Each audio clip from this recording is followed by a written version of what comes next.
Welcome to CAGurujiClasses.com। Share market में बहुत सारे पर्सन्स इन्वेस्ट करते हैं। बहुत अर्ली स्टेज पर ही इन्वेस्टमेंट या ट्रेडिंग आजकल शेयर मार्केट में पर्सन शुरू कर देते हैं।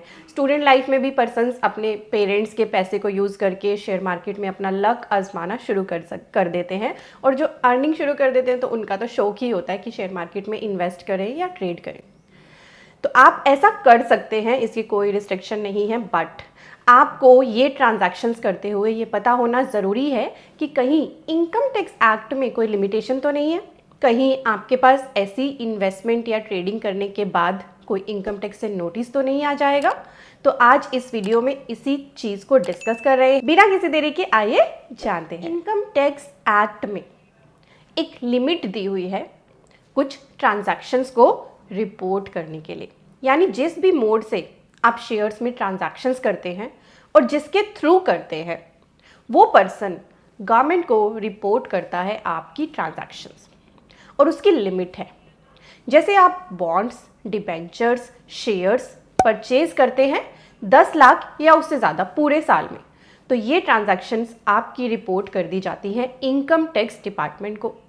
इसी तरह से आप म्यूचुअल फंड्स के यूनिट बाय करते हैं, बायबैक करते हैं, शेयर एप्लीकेशन में पैसा लगाते हैं, तो उसकी भी 10 लाख की लिमिट है। ये ट्रांजैक्शंस एग्रीगेट देखी जाती हैं। जैसे हम एग्जांपल लेते हैं, राम म्यूचुअल फंड्स बाय करना चाहते हैं, उसने अप्रैल में 2 लाख के म्यूचुअल फंड्स में इन्वेस्टमेंट करा, मई में 2 लाख रुपए और डाले, देन जून में उसने 5 लाख रुपए और इन्वेस्ट कर दिए, और दिसंबर में उसने 3 लाख रुपए और इन्वेस्ट कर दिए। तो जो ये इसने ट्रांजैक्शन करी 2 + 2 + 5 + 3, ये टोटल अग्रीगेट क्योंकि 10 लाख से ज़्यादा है तो ये रिपोर्ट कर दिया जाएगा इनकम टैक्स डिपार्टमेंट को।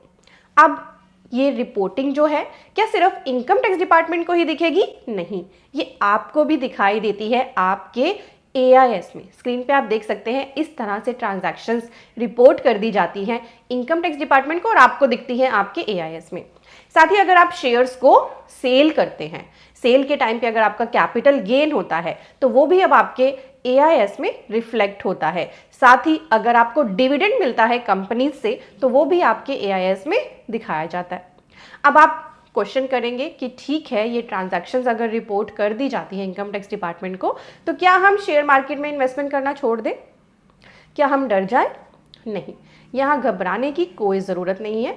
घबराना उन पर्सन्स को पड़ेगा जो अपनी इनकम टैक्स रिटर्न्स फाइल ही नहीं करते हैं, इन ट्रांजैक्शंस को रिपोर्ट ही नहीं करते हैं या मिसमैच करते हैं। मान लीजिए आपके AIS में कैपिटल गेन शो हो रहा है 2 लाख रुपए का, और आपने अपनी आइटर को भरते हुए सिर्फ सैलरी इनकम ही दिखाई, तो आपके पास आ जाएगा इनकम टैक्स डिपार्टमेंट से नोटिस। या फिर आपने कैपिटल गेन कम का दिखाया जबकि AIS में आ रहा था ज़्यादा, तो हमेशा आइटर को भरते हुए आपको अपने AIS को मैच करना है जितनी इनकम आपने रिपोर्ट करी है। यहाँ अभी जो मैं आपके साथ इस वीडियो में लिमिट्स डिस्कस कर रही हूँ, इसका आर्टिकल आप स्क्रीन पे देख पा रहे हैं, इसका लिंक मैंने डिस्क्रिप्शन और पिन कमेंट में दे दिया है। यहाँ मैंने पूरी लिस्ट दी है किस तरह की ट्रांजैक्शंस इनकम टैक्स डिपार्टमेंट को रिपोर्ट कर दी जाती हैं।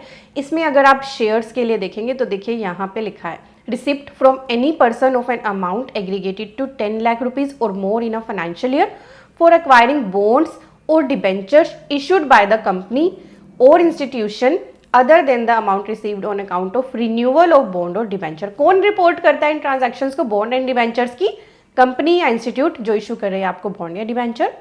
देन 10 लाख की लिमिट दी गई है for acquiring shares including share application money issued by the company. यहाँ पे कौन रिपोर्ट करेगा गवर्नमेंट को ये ट्रांजैक्शन? जो कंपनी इशू कर रही है shares. Buyback of shares from any person other than the shares brought in open market for an amount और वैल्यू एग्रीगेटेड टू 10 लाख रुपी और more in a financial year. ये कौन रिपोर्ट करेगा? लिस्टेड कंपनी या recognised stock exchange purchasing its on securities under section 68 of the companies act. Then 10 lakh और more in a financial year अगर acquire किए हैं आपने यूनिट्स वन और more scheme of a mutual fund other than amount received in account of transfer from one scheme to another, तो वो भी trustee of the mutual fund report कर देंगे गवर्नमेंट को।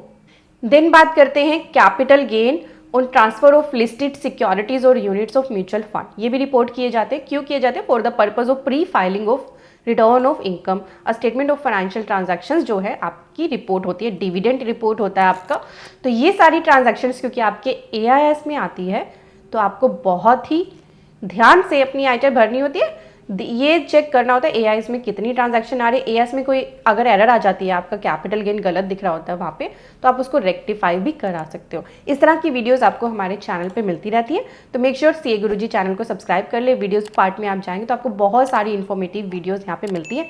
और आगे आगे आईटीआर का सीजन आने वाला है, अप्रैल से शुरू हो जाएगा।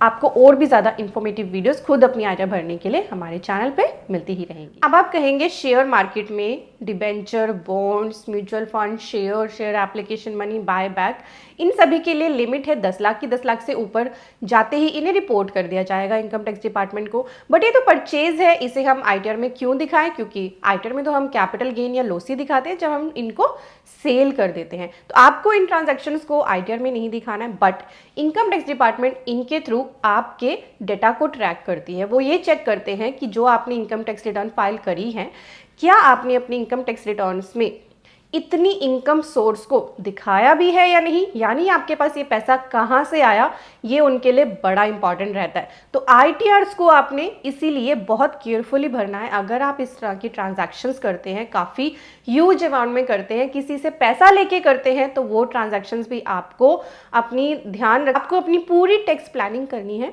इस तरह की जो लिमिट्स है यहाँ मैंने आपके साथ डिस्कस की है, शेयर मार्केट की ट्रांजैक्शंस की लिमिट। इसी तरह की और भी लिमिट है कैश विड्रॉ करने पे, डिपॉजिट करने पे, एफडी कराने पे, क्रेडिट कार्ड की पेमेंट्स करने पर, जिनको आपको ध्यान रखना चाहिए। क्योंकि अगर इन एक्सपेंसेस को जो आपने किए हैं, जो इनकम टैक्स डिपार्टमेंट को रिपोर्ट करेगा, इनको अगर आप जस्टिफाई नहीं कर पाते अगेंस्ट योर इनकम कि उसके लिए पैसा आया कहाँ से, तो आपके पास नोटिस भी आएगा और फिर फर्दर जो आपके लिए प्रोसेस रहेगी वो काफ़ी लेंदी हो सकती है। आप पर पेनल्टी प्रोविजंस भी एप्लीकेबल करे जा सकते हैं। तो शेयर मार्केट में इन्वेस्टमेंट करने पर, ट्रेडिंग करने पर कोई भी रोक नहीं है, बट आपको ध्यान रखना है कि शेयर मार्केट की इन्वेस्टमेंट्स अब आपकी रिपोर्ट करी जाती है इनकम टैक्स डिपार्टमेंट को, और आपने उसी के अकॉर्डिंग अपनी इनकम टैक्स रिटर्न्स को फाइल ज़रूर करना है। वीडियो अगर आपको अच्छी लगी है तो लाइक ज़रूर करना, और आपसे मेरी छोटी सी रिक्वेस्ट है कि हमारे चैनल में सब्सक्राइब बटन दिया है, ये आपके लिए बिल्कुल फ्री है, बट इससे हमारी भी हेल्प होती है और आपकी भी होती है, क्योंकि आपको लेटेस्ट अपडेट्स का पता चलता है। Now we are on the website caguruji.com। इस वेब पेज पर आपके लिए टैक्स अपडेट्स का सेक्शन है, जिसमें हम बहुत सारे इंपॉर्टेंट आर्टिकल्स पोस्ट करते हैं। बहुत सारे पर्सन्स को रीडिंग की हैबिट होती है, तो वो इस पेज पर जाकर इंपॉर्टेंट आर्टिकल्स रीड कर सकते हैं। साथ ही इसी पेज पर हमारे कोर्सेज और कॉम्बो कोर्सेज भी एक्टिव है।